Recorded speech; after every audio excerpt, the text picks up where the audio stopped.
guys, Samantha from JSMA Tutorials here, and today I'm going to show you how to create a clownfish cane, and we're going to turn those into some beads.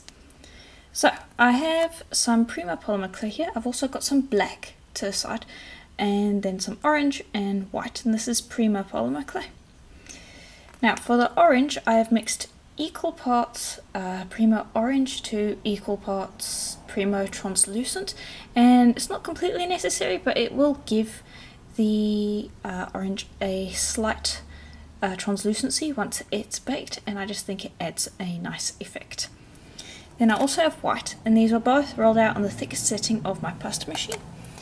And then I have some black, and that was run out on the middle setting of my pasta machine, so it's quite a bit thinner.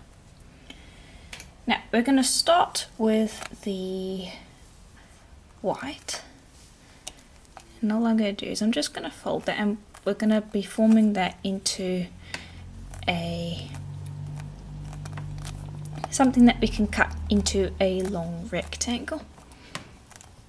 So just press that together, getting all the layers together, and I already conditioned this, but it's been sitting for a little while. Well, I've been doing other things, so it's a little hard, but that's okay. Just make sure that you condition it initially. Okay, and there we go. And everything I'm doing for the white, you will do for the orange as well. Okay.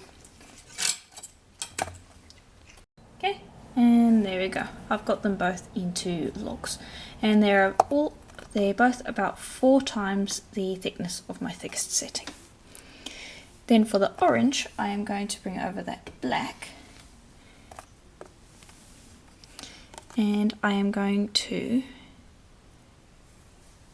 wrap the orange in the black.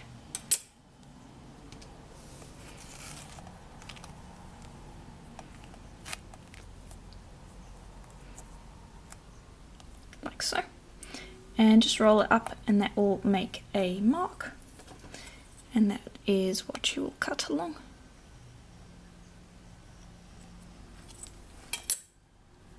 Remove that out of the way, and there we go. Press that together and just smooth along the length so that you remove any air bubbles, because you don't want that in there. Okay. And then press that back into a log, and it is really just that simple. Now we can start assembling our cane. I am going to trim off the very ends of this, like so. Okay. And then I am going to pop them together, and I am going to cut out 3 pieces from each. Like so. And the white you can just pop back with your white. There we go. And I haven't made them all exactly the same size because I want there to be some variation. And you can see there that we've got sorry, I'm actually going off camera here. 1 large, medium and small for each. And I'm going to start with the small white. I'm going to take that, and I'm going to start moulding it into a shape. And you can actually look up clownfish photos for a little bit of direction if you wanted. But basically you're just going to mould it into some random shapes, and this is what the shape is going to end up looking like, so you want to watch that. So I'm pinching in the middle to thin that out, and rounding out the top, like so. Okay, then I will bring over the orange, and I'm going to bring over the thickest orange, and I am going to pinch just the bottom, like so, and round out the top. And you can bring this over, and you can see how that's going to fit.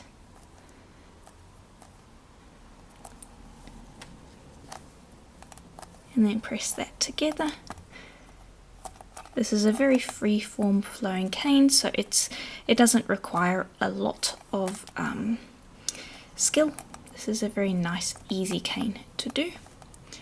And I'm going to grab the next one, and I'm going to basically go orange, white, until I've built up all 6 pieces. Okay, and there we go. Now all we're going to do is I'm going to press on all the sides, just form it into more of a rectangle shape, and also beginning to reduce it, because this image is a lot larger than what I would like it to end up being. And you can use your roller to do that. Just roll on either side, like so, getting that cane to start reducing in a rectangle shape. And also, this is not how you would typically reduce it. You would be a lot more careful usually if you were trying to keep an exact image in a cane. This one I'm actually trying to encourage distortion, and so I'm going very quickly and kind of sloppily with the reducing to actively get that distortion, because that's what's going to make it look even better. So just bear that in mind when you're doing this. If you want to keep the exact image, then you want to go a lot slower. You want to actually have let the cane rest a little bit before going into reducing it. But yeah. Also, there was a little bubble there, so I just slit along the edge and then push it out so that we don't have to deal with that air. And I'm just going to continue reducing this down, and then we'll be able to make some cute little beads out of it. Okay, then I'm just going to cut on either end, and you can see there's some distortion still. I want to just cut to the point where we get the clean image. There we go, like that. And that is what we're going to be working with. I might actually reduce this down even smaller. I think I'll cut it in half, keep one piece at that size, and then this one I'm going to continue reducing down, making it even smaller. Okay, and so I ended up creating 3 sizes, and that's what I'm going to work with. So we're going to do this one first. We're going to just make a simple round bead, and I've got just the leftovers from our cane, and this was rolled out on the middle setting of my pasta machine again. And then any cutter you want will work. It doesn't have to be a circle shape, but I am going to cut out 2 of the same size, and this will help us make sure that our beads remain even, or as close to even as possible, because we're going to be using this as the center of our bead, and if we cut the same shape out of the same piece of clay, they will be exactly the same size. I hope that made sense. My words are not wording today. But you should only need 2 pieces of this, and I'm going to try to keep those slices even. And that will also help maintain the bead being the same size as each other. And I'm going to join them. I'm going to put 2 aside, and I'm going to join them together like so, and just use a piece of paper to burnish them together like so. Okay.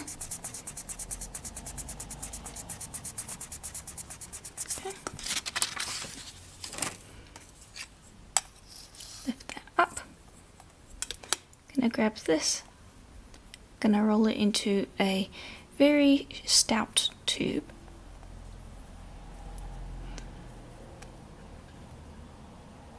Gonna pop that down into the middle,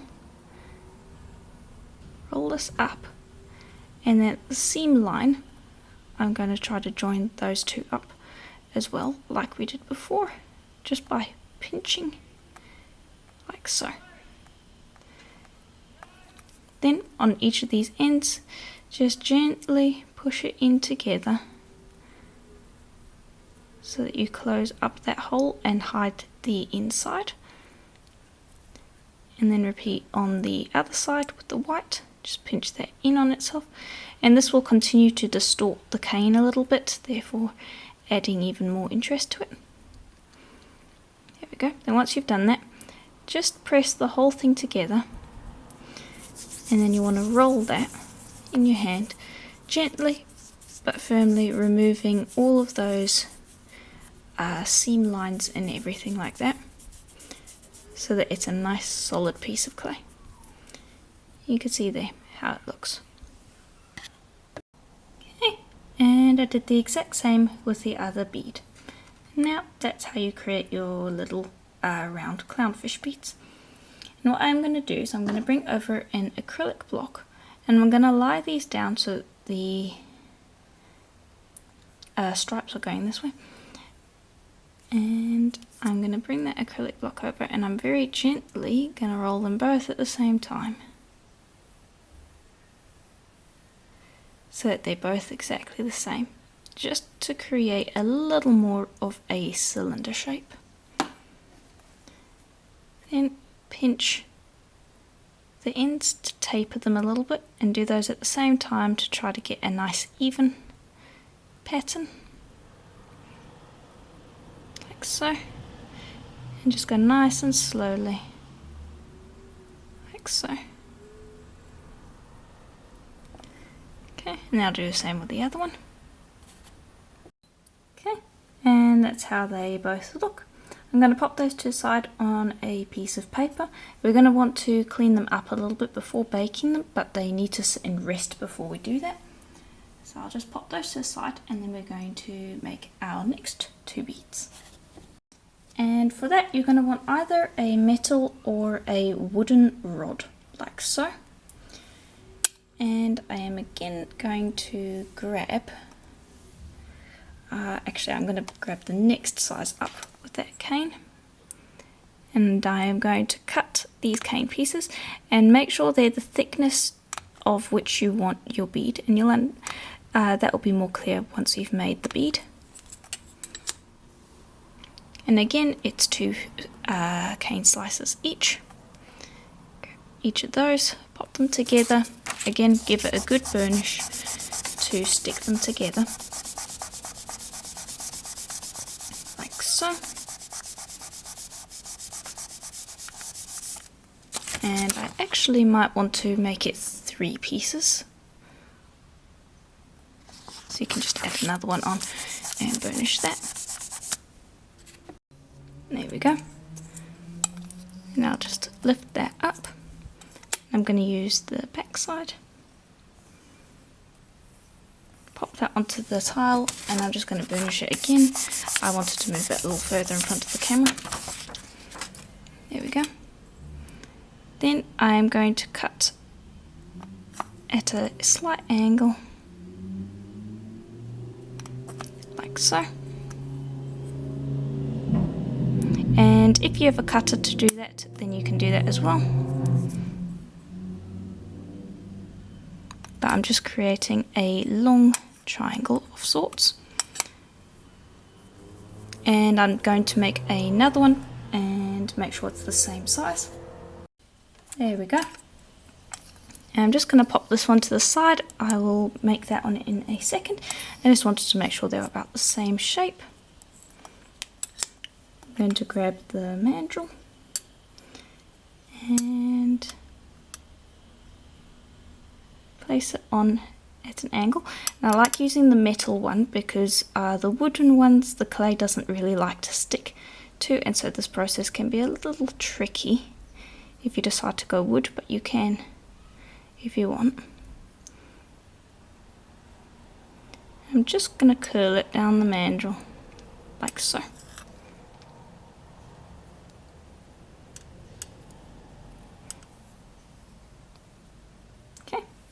And then we're going to bake it exactly like that, and that will cure it in that shape. Then you're going to do the exact same for the next one. Again, I'm going to show it again. You will stick it with the corner facing up, press that down,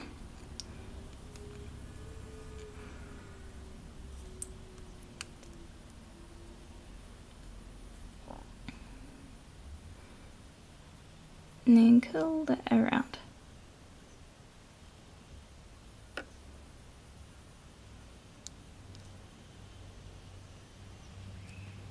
Like so.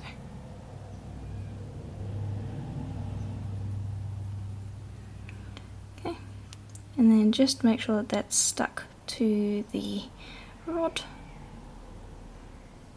Smoothing it down, and then I'm going to check both pieces. Yeah, and it will go into the oven exactly like that.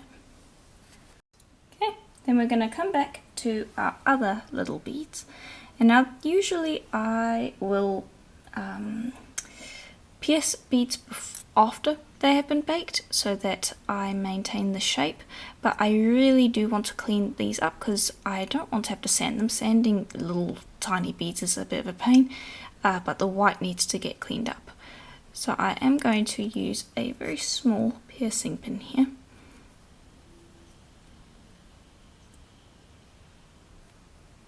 I'm going to pierce a hole on one end and then pierce a hole on the other end.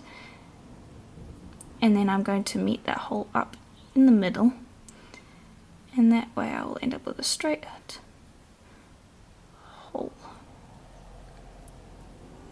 There we go.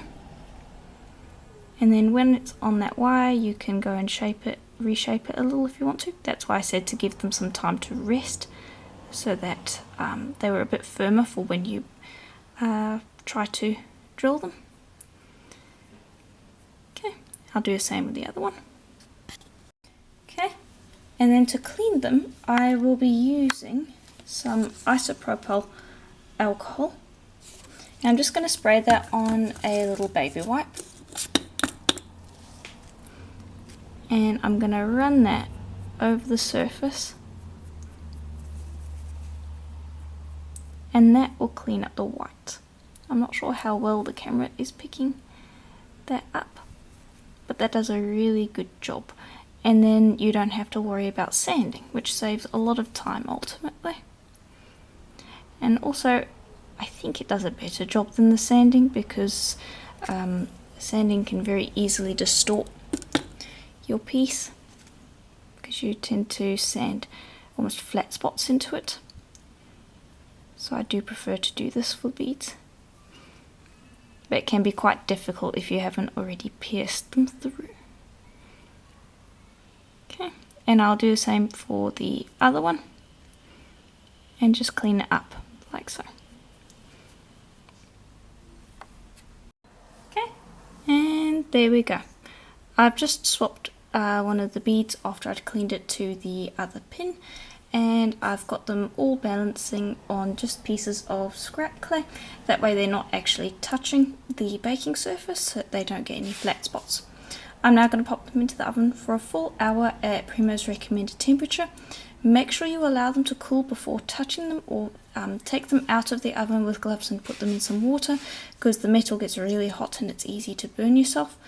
And also you don't want to be touching them until they're cooled anyway, because you want them to harden before touching them, because they can distort. Anyway, a full hour at Primo's recommended temperature, and then we can finish them off. Okay, and once it's cooled, you should be able to just pop it straight off there with little trouble. Okay, and then these ones we've already drilled, so we can leave them exactly as they are. These ones, however, do need to have a little hole drilled at the top, and I'm going to put it just under this corner here. And now it would be a little awkward to drill it like this, so I am going to hold it, and just be careful if you do this, because you don't want to put too much pressure on the drill bit, because you might end up poking yourself. And I'm just using a little handheld drill here. If you are interested in it, I do sell it on my Etsy store, Jessima Design. There is a link in the description below. But this is how I generally drill all of my pieces, because it's quite safe and quite easy, and means that you don't end up distorting your pieces. And there we go. Nice easy hole, very quick. You do the exact same with the other little tool that you've made. Okay.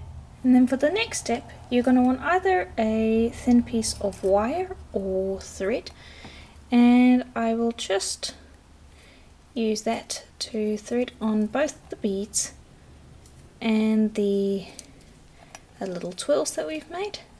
And what I'm going to do is I'm going to dip them in varnish. Now they're made completely from polymer clay, so this is not necessary if you don't want to do it. It's just to give them an extra shine. Then I have a little basket off to the side here that I use to dry my pieces, and I suspend the wire over the top once I've once I have coated my beads in varnish. And I'm just going to bring over some Varathane gloss varnish.